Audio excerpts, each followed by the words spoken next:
저스틴 트리도 총리가 2일 기자회견을 통해 새 코로나19 백신을 몬트리올에 있는 새 시설에서 생산하기로 노바백스와 계약을 맺었다고 밝혔습니다. 이제 노바백스 코로나19 백신은 캐나다 보건부가 사용 승인을 한 직후부터 몬트리올에서 월 200만 회분을 생산할 예정입니다. 백신은 몬트리올에 위치한 새 국립연구위원회 바이오제조 시설에서 생산됩니다. 한편 캐나다 회사인 정밀 나노시스템에서 개발 중인 코로나19 백신 역시 지난주 임상시험에 들어갔고 올 연말부터 생산할 예정입니다. 트리도 총리는 9월에는 백신을 맞기 원하는 누구든 바로 접종받을 수 있도록 노력 중이라며 캐나다에서 백신을 자체 생산하기 위해 정밀 나노시스템과 노바백스와 함께 생산시설에 투자하고 있다고 전했습니다. 아직까지 캐나다는 해외에서 생산되는 화이자와 모더나 백신으로만 국내 수요를 감당하고 있습니다. 하지만 불안정한 해외 사정에 의해 백신 공급에 어려움을 겪고 있는데요. 캐나다 정부는 국내에서도 생산 가능하도록 준비하여 단기적으로 캐나다가 해외 생산에만 의지하지 않아도 되도록 준비하고 있습니다. 한편 트리도 총리는 이날 코로나19를 심하게 앓고 있는 환자들을 위한 코로나19 치료 개발에 1,400만 불을 투자했다고도 밝혔습니다. 다음 뉴스입니다. 위니펙에서 살고 있는 가족은 매니토바 역사상 이번에 가장 큰 복권에 당첨되었습니다. 그 금액은 6천만 달러로 단 하루아침에 어마어마한 부자가 되었는데요. 존 추아 씨는 1월 23일 이른 아침 그의 아내인 조아나가 6천만 달러의 당첨자가 그들의 도시에서 당첨되었다는 소식을 전했습니다. 그는 당연히 질투가 났었고 그게 자신일 거라는 꿈에도 생각하지 못하고 있었습니다.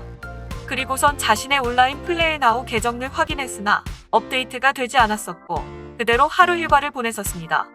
존 추아는 추후에 플레이나우로부터 이메일을 받았고 그제서야 자신이 6천만 달러의 주인공이었다는 걸 알게 되었다고 합니다. WCLC에서의 당첨 확인 후 그는 자신이 꿈을 꾸고 있는 게 아닌지 혼란스러웠다고 합니다.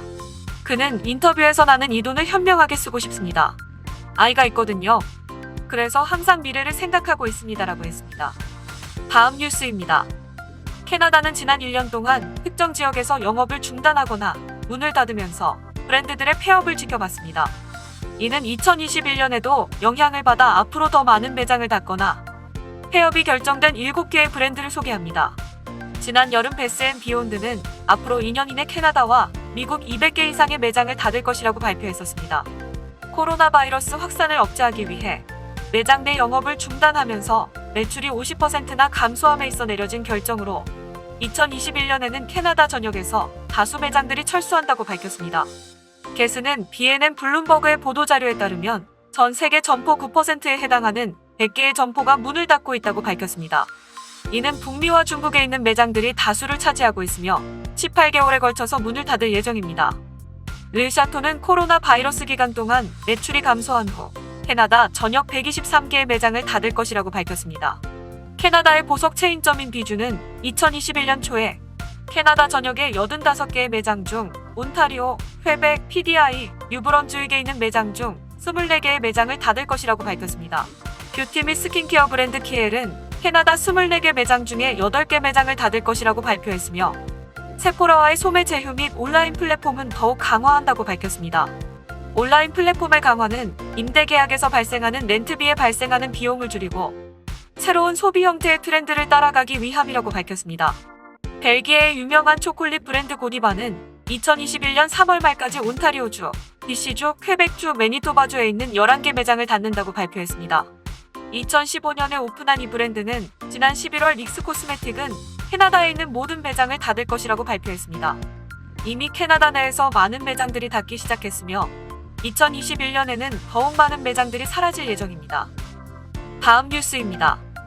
초이스 로터리에서 BC 아동 병원 재단을 후원하는 이벤트로 280만 불짜리 집을 1등 상품으로 내걸어 화제가 되고 있습니다. 이벤트 관계자는 이번 추천 복권을 통해 발생한 수익금은 소아암 같은 질환부터 각종 희귀 질환을 연구해 후원될 예정이라며 병품에 당첨되든 안 되든 좋은 일에 기부하시는 것이니 많은 참여 부탁드린다고 전했습니다. 1등 경품은 총 8가지 옵션이 있으며 당첨자는 이 중 하나를 선택하게 됩니다. 모두 200만 불 이상이 되는 집 또는 집 플러스 차량 현금 옵션입니다. 집을 택할 경우 사우스 서리, 버논, 밴쿠버, 빅토리아 등지에 위치한 최고급 주택 및 아파트 7채 중 하나를 택하면 되고 상금을 택할 경우 220만 불을 받게 됩니다. 밴쿠버에 위치한 아파트는 올림픽 빌리지 지구에 위치한 아파트로 1109제곱피트의 베드룸 3개, 욕실 2개를 갖추고 있습니다. 또 밴쿠버 아파트를 선택하면 2021년 BMW LEX 르다리브 세단 플러그인 하이브리드 차량과 현금 60만 불을 패키지로 받게 됩니다. BC 아동 병원은 북미에서 가장 큰 아동 병원 중 하나로 해마다 9만 6천 명 이상의 어린이 및 청소년들을 치료하고 있으며 이들 중 상당수는 만성질환을 앓고 있습니다. BC 아동 병원 재단에서는 이런 초대형 이벤트를 통해 연구기금을 모아 더 많은 아이들이 아프지 않을 수 있도록 투자하고 있습니다. BC 아동 병원 복권 이벤트에 관심이 있으신 분들은 bcchildren.com에서 자세한 내용을 확인해주세요. 다음 뉴스입니다. 많은 분들이 계속해서 집에 머물고 있고 지방정부의 명령대로 식료품이나 필요한 여행만을 위해 집을 벗어나고 있지만 사실 여전히 대부분의 시간을 업무 목적으로 바깥에서 보내는 사람들이 많이 있습니다. 새로운 추산에 따르면 GTA에서 필수 근로자로 여겨지는 거주자의 비율은 인구의 거의 3분의 1로 약 65% 또는 200만 명 이상이 된다고 합니다. 많은 사람들이 코로나19를 억제하기 위한 시도로 몇 주 동안 대부분의 사람들을 집에 머물고 있다는 점을 고려할 때 이 숫자는 우려가 됩니다. 육류 포장 공장 및 기타 공장, 우편 시설, 이주 노동자들, 식료품 및 식품 서비스 산업, 건설 현장 등에서 발생하는 코로나19 발생률은 이 데이터를 더욱 우려스럽게 만들며 일부는 보건당국으로부터 근로자들을 안전하게 보호하기 위한 더 많은 규제를 요구하게 되었습니다. 예를 들어 필메디컬 오피서 로런스 루 박사는 온라인 쇼핑의 제한을 요청하여 우체국 직원 상한선을 줄이고 온타리오의 필수 사업 목록을 재평가하는 데 도움을 주었습니다. 미 시사가 캐나다 포스트에서 현재 진행 중인 코로나19 발병과 루 지역에서의 최근 조사에 따르면 필수 영역 근로자들이 유급 병가를 받기 너무 어렵기 때문에 여전히 코로나19 증상이 있는 근로자들이 계속 일을 할 수밖에 없다는 그 충격적인 실상을 보여주었습니다. 또한 그들은 보통 최저임금을 받고 캐나다로 새로 이민을 와서 집단 환경에서 생활하며 음식 서비스, 식료품 가게, 창고, 제조 공장 등에서 근무하고 있습니다. 하루 신규 건수가 서서히 줄고 정부는 락다운이 완화되기 위해 어떤 조치를 취할 것인가에 대해 숙고하고 있는 만큼 필수 근로자의 범주가 재평가될지 특정 업종에 대한 추가 보호가 생기게 될지 지켜봐야 할 것으로 보입니다. 다음 뉴스입니다. 캐나다 기상청이 캘거리에 대설주의보를 내렸습니다. 지역마다 편차는 있을 수 있지만 적설량은 총 10에서 15cm로 예상됩니다. 캐나다 기상청은 적설 속도가 매우 빨라 일부 지역은 교통체증이 올 수도 있다며 시간이 많이 제한되니 저속으로 운전하시기 바란다고 당부했습니다. 시간이 지나면서 눈발이 약해지나 일본 고속도로의 경우엔 계속 눈이 내리며 일부 지역에는 추가로 5cm 정도 더 쌓일 것으로 보고 있습니다.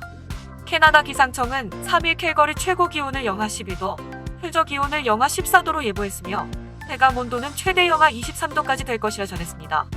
기상청 관계자는 목요일이 되면 최고 기온이 영상 1도가 될 정도로 따뜻해질 수 있으나 이번 주는 눈이 계속 많이 내릴 것으로 보인다고 덧붙였습니다. 다음 뉴스입니다. 2021년 메이저리그 경기는 4월 2일 정상 개막할 것으로 보입니다. 메이저리그 사무국은 정규 시즌 개막일을 4월 2일에서 4월 29일로 미루고 정규 시즌 경기 수를 팀당 162경기에서 154경기로 줄이는 안을 선수 노조에 밝혔으나 선수 노조가 이를 거부하면서 2021년 시즌은 예정대로 진행되어질 예정입니다. 메이저리그 각 팀들은 스프링 캠프와 시즌을 방역 지침이 마련되는 대로 준비할 예정이며 이미 많은 투수들은 스프링 캠프에 대비해 훈련에 돌입하였습니다. 토론토 블루제이스 류현진 선수도 시즌 준비를 위해 3일 한국에서 미국에 있는 플로리다로 이동해 일정을 소화할 예정입니다. 2021년 시즌은 토론토 블루제이스 에이스 류현진 선수와 이번 시즌 계약한 샌디에이고의 김하성 선수의 활약이 기대되고 있으며 연봉 조정 중인 템파베이 최지만 선수, 새 구단을 찾고 있는 추신수 선수의 경기를 볼 수 있을 예정입니다. 메이저리그 사무국은 2021년에도 안전하고 재미있는 시즌을 치르기 위해 함께 노력할 것이라며 성명을 마무리했습니다. 다음 뉴스입니다. 아마존 창립자 제프 베조스가 30년 만에 CEO 자리에서 물러납니다. 그는 CEO에서 물러난 후 의사회 의장이 될 예정입니다. 그는 이번 결정으로 다른 벤처 사업에 집중할 시간과 에너지를 줄 것이라고 밝히며 우주탐사 기업 블루오리진, 자신이 소유한 신문인 워싱턴 포스트, 자선 사업 등에 더 많은 시간을 투자할 계획이라고 말했습니다. 제프 베조스의 후임은 아마존의 클라우드 컴퓨팅 사업을 이끈 앤디 제시 아마존 웹 서비스가 맡게 됩니다. CEO 교체는 올 3분기에 이루어질 예정입니다. 아마존은 1995년 베조스가 창업한 이후 온라인 서점에서 출발해 현재는 세계 최대 전자상거래 업체로 성장했습니다. 또한 사상 최초로 분기 매출 1,000억 달러를 돌파했습니다. 미국 경제잡지 포브스가 집계한 재산 순위에서 베조스는 2017년 10월 이후 줄곧 세계 최고 부자 자리를 지켜왔으며 지난 1월 테슬라 CEO 일론 머스크에게 일자리를 내주었지만 며칠 만에 베조스에게 다시 돌아왔습니다. 아마존 새 CEO가 될 제시는 아마존이 인터넷 서점으로 출발한 시점부터 20여 년간 베조스와 함께 일했습니다. 제시는 아마존의 클라우드 컴퓨팅 플랫폼을 창안하고 실현하는 데 핵심 역할을 했습니다.